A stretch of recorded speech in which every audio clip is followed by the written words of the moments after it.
Hey guys, today we're going to be going over why you probably really aren't debt free the way you think you are.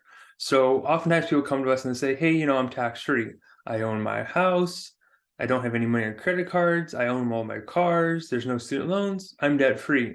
And for many people, their definition of being debt free, that actually works, right? You are debt free.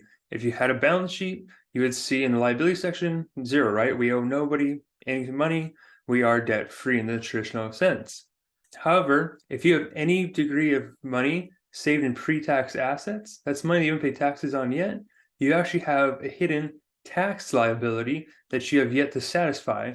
And the size of this tax liability or tax debt that you still have yet to satisfy can be anywhere from, a few $1,000s per month if you didn't have a lot saved, to tens or even hundreds, in some cases millions of dollars of unpaid tax liability.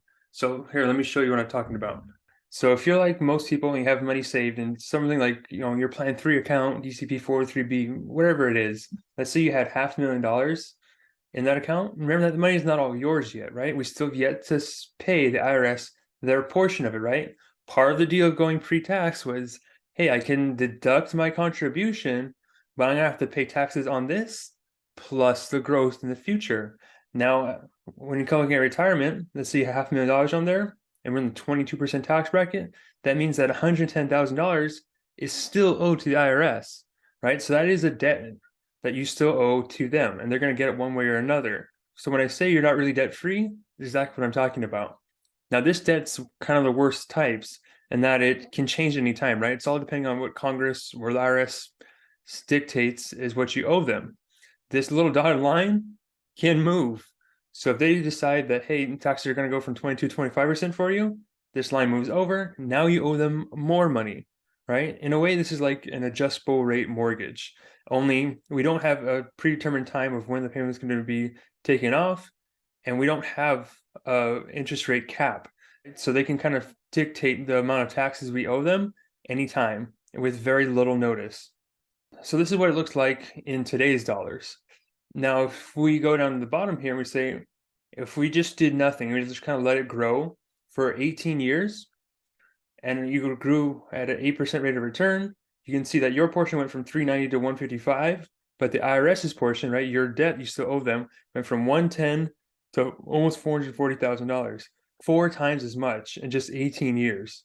So this is why this is a huge liability that you're going to have to owe and have some kind of plan for in the future, right? So if you think, 18 years, you retire at 62 and you fast forward 18 years, that's 80 years old, right? So this is a pretty realistic example of what people can expect, retiring in their early 60s. This is why it's important not to get kind of caught up in what my account numbers are, because they're not real, right? We still have to pay the IRS off.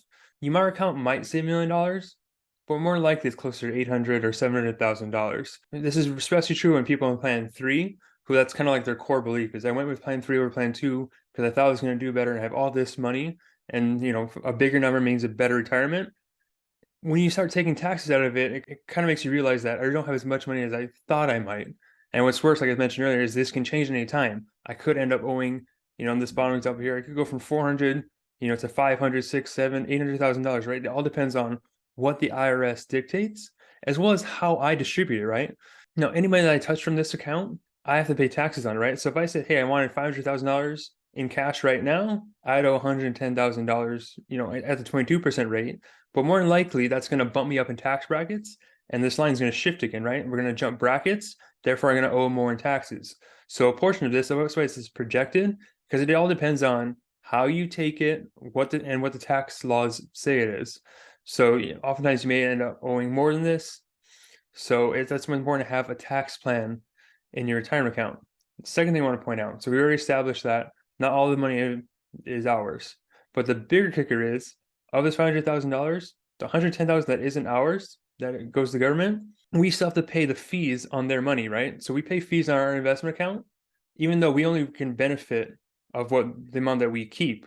So by paying for advice or paying to invest it, we're actually making the IRS more money in this sense, and we're paying the fees on their behalf. So it's a great deal for the IRS, right? They let you write it off one time, and then any growth you got, they get to keep a portion of it, plus you pay the fees the entire time and you take on all of the risk, right? So that's kind of the deal you're making with the IRS.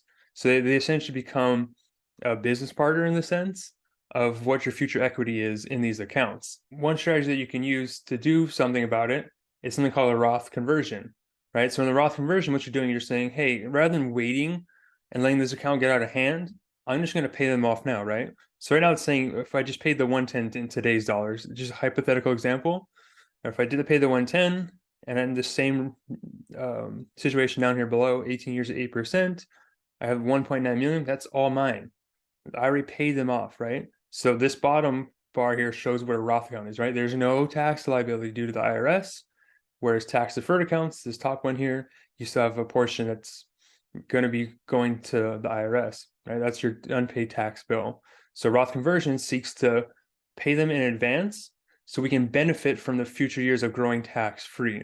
All right, so I hope that visual helped you guys understand why when I say you're probably not debt free, that's exactly what I'm referring to. So now that you guys know about this hidden tax liability and the sheer size of what it is, you can make a plan for it. And you can share this information with others so they can plan for it as well. So you can avoid owing the IRS the equivalent of a mortgage in your retirement years when your income's compressed and you're really supposed to be enjoying things. Having to pay a large tax bill or a mortgage payment every single year isn't fun, right? That's what we wanted to avoid by getting out of debt to begin with, and it's still there just in a hidden form. So I'm bringing this to light so you guys can make a well-informed, educated decision going forward. Any questions, please post them in the comments below. I'll see you guys all next week. Remember that your future depends on what you do today.